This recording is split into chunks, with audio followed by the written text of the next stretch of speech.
Rolex जिसकी starting price करीब 4 से 5 लाख रुपए है और अगर आपको रोलेक्स वॉच खरीदनी है तो उसके लिए आपको वेट भी 4 से 5 साल का करना पड़ेगा।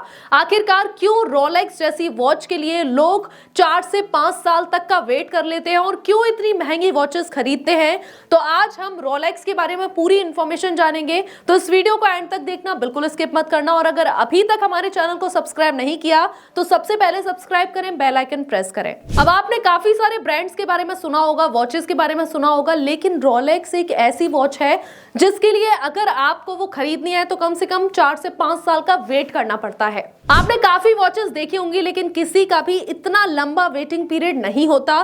तो आखिरकार क्या है इसके पीछे का रीजन, मैं आपको बताती हूँ। सबसे पहले हम स्टार्टिंग से बात करते हैं। 1905 से हैंस विल्सड्रॉफ और अल्फ्रेड डेविस ने मिलकर एक कंपनी ओपन की और उस कंपनी का नाम इन्हीं दोनों लोगों के नाम पर था और वो इस कंपनी में रिस्ट वॉचेस बनाकर डायरेक्ट ज्वेलर्स को सेल करते थे और ज्वेलर्स उन वॉचेस पर अपना ब्रांड लिखकर डायरेक्ट कस्टमर को सेल करते थे। और उस वक्त वॉचेस टाइम देखने के लिए नहीं ली जाती थी क्योंकि उस वक्त की जो वॉचेस थी उनकी एक्यूरेसी अच्छी नहीं हुआ करती थी, वो वाटरप्रूफ नहीं हुआ करती थी और जो पॉकेट वॉचेस हुआ करती थी वो हाई एल्टीट्यूड पर जाने से खराब होती थी या फिर आपके पानी में चली गई, वो भी वाटरप्रूफ नहीं होती थी, लेकिन फिर भी लोग उन्हें खरीदते थे। और उस वक्त देखा जाए तो वॉचेस को ज्वेलरी की तरह वेयर करते थे, टाइम देखने के लिए नहीं वेयर करते थे क्योंकि उस वक्त पर परफेक्ट टाइम और एक्यूरेसी काफी ज्यादा खराब आती थी वॉच में।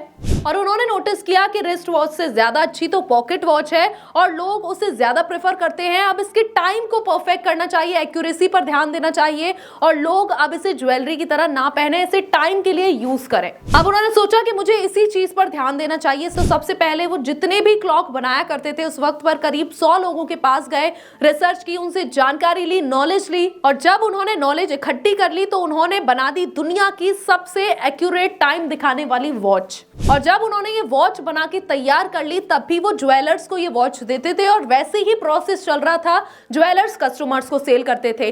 अब जब उन्होंने देखा कि उनकी मार्केट में वॉचेस की डिमांड इंक्रीज होती जा रही है क्योंकि वो वॉचेस सबको पसंद आने लगी थी और धीरे धीरे उनकी डिमांड और इंक्रीज होती जा रही थी, तो उन्होंने सोचा क्यों ना आप खुद का ब्रांड उतारा जाए मार्केट में और अपने ब्रांड की वॉचेस सेल की जाए।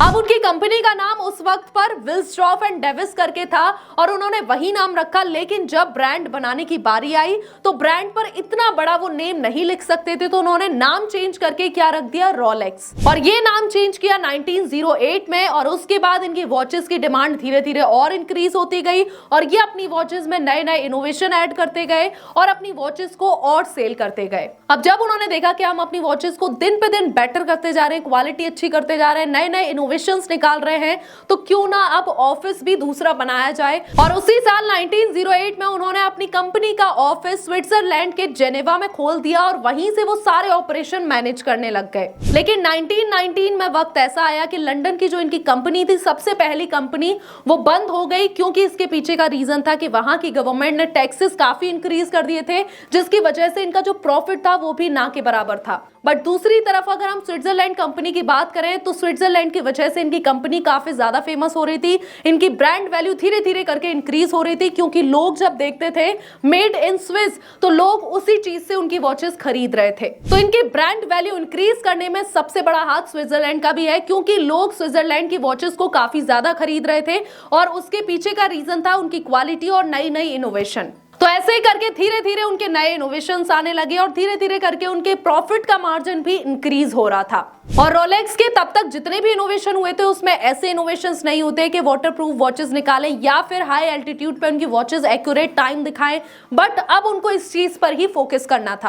और फिर इन्होंने 1926 में रोलेक्स ऑयस्टर करके इन्होंने अपनी पहली वाटरप्रूफ वॉच बनाई और जो कि दुनिया की पहली वाटरप्रूफ वॉच थी।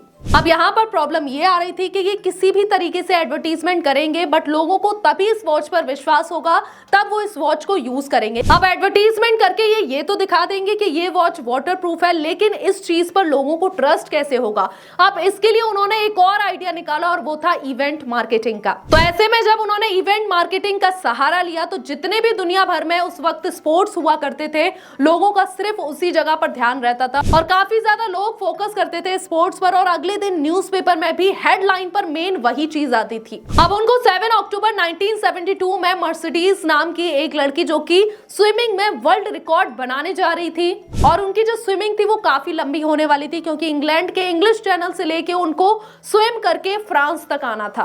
अब ऐसे में जब रोलेक्स को ये मौका नजर आया, उन्होंने देखा कि ऐसे में वो अपनी वाटरप्रूफ क्वालिटी भी दिखा सकते हैं और दिखा सकते हैं लोगों को कि ये वॉच काफी ज्यादा मजबूत है। तो उन्होंने वो वॉच स्विमर को दी और उन्होंने एक रिबन के जरिए अपने गले में वो वॉच डाली। उसके बाद उन्होंने सुबह 7 साढ़े 7 बजे से लेके स्विमिंग चालू की और अगले 10 घंटे तक उन्होंने लगातार स्विमिंग की और शाम से पहले वो फ्रांस पहुंच गई और इससे उनका तो वर्ल्ड रिकॉर्ड बना ही, साथ ही रोलेक्स का नाम हो गया।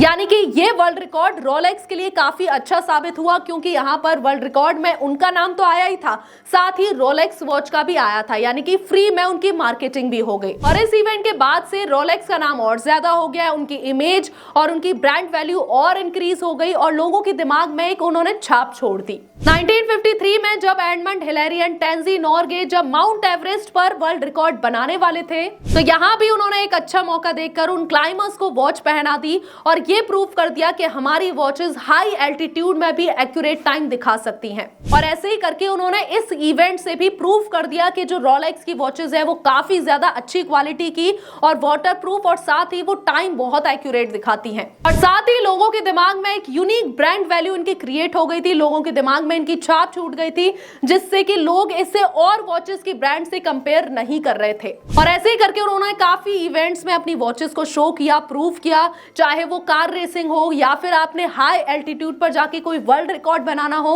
और ऐसे ही करके उन्होंने धीरे धीरे करके लोगों के बीच अपना नाम कर लिया।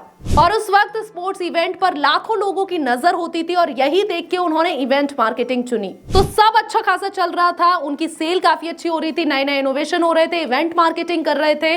बट एक टाइम ऐसा आया कि 6 जुलाई 1960 में हैंस विल्सडॉर्फ की मौत हो गई, जिसके बाद जो उनकी कंपनी थी उन्हीं के नाम के एनजीओ पर चली गई और आज तक विल्सडॉर्फ फाउंडेशन ही इस कंपनी को संभाल रहा है। और ये एक एनजीओ के अंडर में आता है, ना ही ये प्राइवेट है ना ही ये लिमिटेड में है, यानी कि गवर्नमेंट पे इसका कोई भी हक नहीं है। तो इसमें जो इसका टैक्स होता है वो भी काफी कम जाता है। और आप ये सुनकर शॉक हो जाओगे कि रोलेक्स का जितना भी प्रॉफिट आता है लगभग 90% प्रॉफिट वो डोनेट करते हैं। अब उन्होंने फोकस किया इलाइट गेम्स, यानी कि जो रिच लोग देखने आते हैं, जैसे कि पोलो हो गया, गोल्फ हो गया, और उन्होंने उसमें भी अपनी इवेंट मार्केटिंग की। अब उन्होंने नोटिस किया कि जो बाकी कंपनीज हैं इनकी जो वैल्यू है वो धीरे धीरे इंक्रीज क्यों हो रही है, क्योंकि इनकी जो सप्लाई है वो काफी ज्यादा है और डिमांड इतनी है नहीं। तो उन्होंने देखा कि अगर हम अपनी ब्रांड की वैल्यू इंक्रीज करना चाहते हैं तो इसके लिए हमें अपनी डिमांड जो होगी वो तो इंक्रीज करवानी है, साथ ही जो सप्लाई होगी वो लिमिटेड रखनी पड़ेगी, जिससे लोगों के बीच इसका क्रेज बन जाए। तो इन्होंने क्या किया, इन्होंने लिमिटेड शॉप्स पर अपने लिमिटेड स्टॉक दिए, जिसकी वजह से लोग आज के टाइम पर 4 से 5 साल का वेट करते हैं, क्योंकि उन शॉप्स पर सिर्फ लिमिटेड स्टॉक आता है। और ऐसे ही करके जो ऑडियंस थी, जो कस्टमर्स थे, वो इसी चीज के लिए क्रेज हो गए थे कि आखिरकार रोलेक्स वॉच में ऐसा क्या है कि जिसकी वजह से लोग 4 से 5 साल का वेट कर लेते हैं। तो यहाँ पर उनकी ये एक स्ट्रेटेजी थी जिसकी वजह से आज अमीर से अमीर लोगों को भी वॉच के लिए वेट करना पड़ता है। और एक और चीज, अगर आप किसी भी ई-कॉमर्स प्लेटफॉर्म पर रोलेक्स की वॉच ऑनलाइन लोगे तो वहां पर आपको रियल और ओरिजिनल रोलेक्स की वॉच नहीं मिलेगी, क्योंकि वो अपने ई-कॉमर्स प्लेटफॉर्म पर वॉचेस सेल नहीं करते, वो अपनी वॉचेस को शॉप्स पर देते हैं और वो भी लिमिटेड स्टॉक में। तो ये थी पूरी इंफॉर्मेशन कि आखिरकार रोलेक्स इतना ज्यादा वेटिंग पीरियड में क्यों रखता है, वेटिंग लिस्ट इतनी लंबी क्यों होती है। तो ये थे सारे रीजन। तो ऐसी और इंटरेस्टिंग वीडियोस के लिए हमारे चैनल को फॉलो करें, अपने दोस्तों और फैमिली को ये वीडियो जरूर शेयर करना। Thank you so much.